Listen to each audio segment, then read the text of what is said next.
Okay, magandang araw mga idol. Meron tayo dito na Corolla Altis. Bali kasi ang nangyayari nga dito, may pagkapalyado yung sasakyan ni boss, ano. Ang ginawa natin, chinek natin isa-isa yung ignition coil. Mga idol, yan.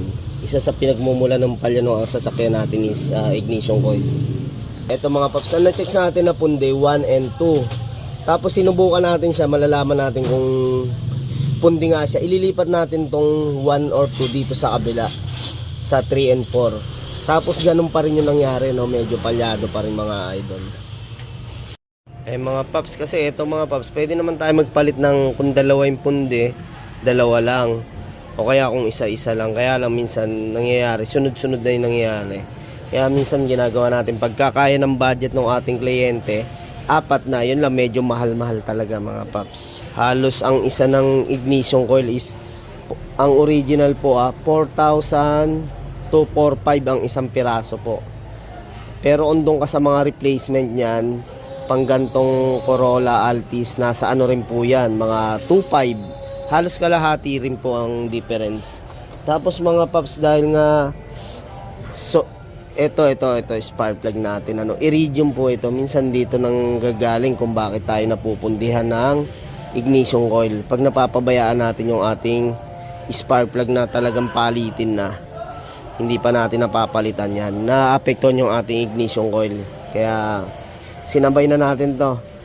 Ayan, platinum lang muna pinakabit ni boss. Kasi pag iridium, nasa ano rin yung original mga idol, original talaga iridium natin, mga Pabios, mga Mirage, Corolla, nasa 900 to 1,000 ang isa niyan, original. Tsaka kahit na NGK na original, basta nasa ganun, 900 to 1,000 per piece. Kaya kung apat is 4,000 din, ano. Ito yung ating spark plug na talagang kailangan ng palitan para hindi naman mapundi pa tong mga ating ignition coil. Ayun, Corolla Altis 2020 model. Yan. Chinek natin, medyo palyado. Tapos chinek natin yung mga ignition coil. Yun, may pundi mga paps, dalawa, 1 and 2. Okay mga paps, dumating na nga yung ating parts. Ayan. Pag original po mga paps, ayan, makikita naman natin, yung pagka-sticker niya talaga is napakaganda ng sulat. Tsaka made in Japan, karamihan kasi made in Japan Pero yung barcode natin yan, Tapos ito nakalagay sa ganito na makapal to. Makapal na bubble wrap, yan, genuine ng Toyota. Tapos iridium natin mga paps. Ayan, 800 per piece. Kaya yung mabibili nyo mga paps na nasa karton, yung mga nasa karton, kadalasan niya mga hindi talaga genuine yan. Hindi gaya na ito, talaga genuine to.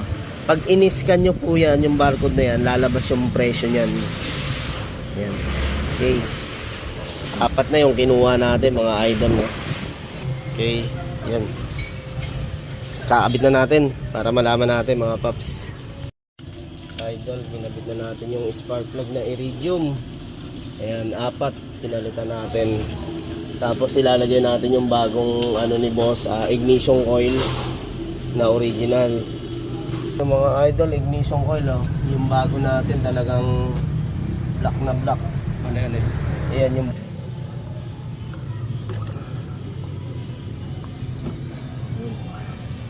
mga boss, ito yung pinagpalitan ni bossing.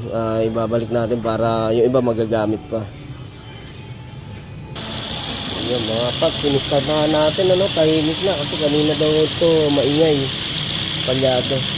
Ayun mga paps, send up mo na itong Corolla Altis nga, sakto-sakto yung minor natin, nasa 8, naka-aircon tayo yung ating RPM na yan, Okay. Thank you kay boss Ray Alcantara.